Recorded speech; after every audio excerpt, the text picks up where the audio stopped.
నమస్కారం. మీ విజయ్ కుమార్ గంట. మన చుట్టూ ఉండే వస్తువులు, ఇతరత్రాలు, ప్రకృతి, ఇవన్నీ మన మాటలు వింటాయా? మన బాధల్లో పాలు పంచుకుంటాయా? అంటే నిజానికి అవి మనకి తెలియని మానసిక ఉపశమనాన్ని ఇస్తాయి.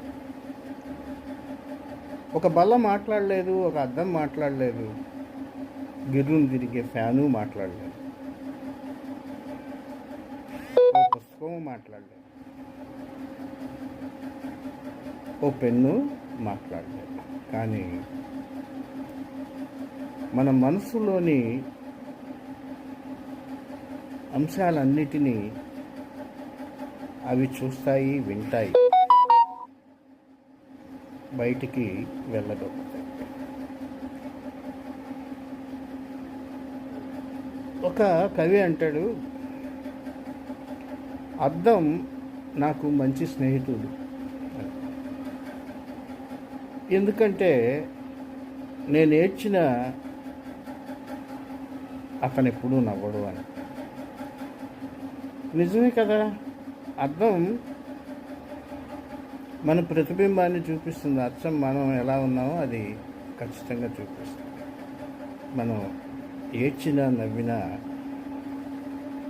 అది అలాగే ఉంటుంది. మన ఏడుపులు నవ్వులు అందులో వినిపిస్తాయి తప్ప ప్రత్యేకించి ఏమీ తేడు.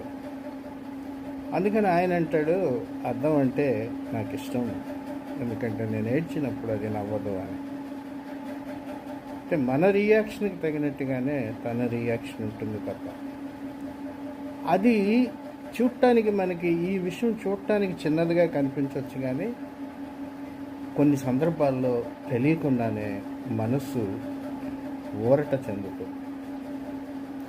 అలాగే ఇందాక పుస్తకం గురించి మాట్లాడుకున్నాం. పుస్తకం బాగా బాధ అనిపించి మనం ఏడుస్తున్నప్పుడు పుస్తకాన్ని తీస్తే ఒక ప్రోత్సాహవంతమైనటువంటి, ఒక స్ఫూర్తిదాయకమైనటువంటి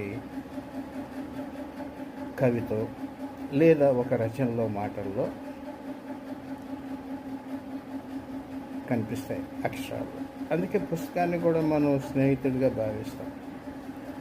ఒక ఫ్యాను అలసిపోయి వచ్చి కూర్చుంటాం, అలసిపోయావా అని అది అడగదు, అని మనం దాన్ని అభ్యర్థిస్తే, అంటే స్విచ్ వేస్తే చక్కటి గాలి ఇస్తుంది. అందుచేత మన చుట్టూ ఉండే ప్రతి వస్తువుని భద్రంగా చూసుకోవాలి.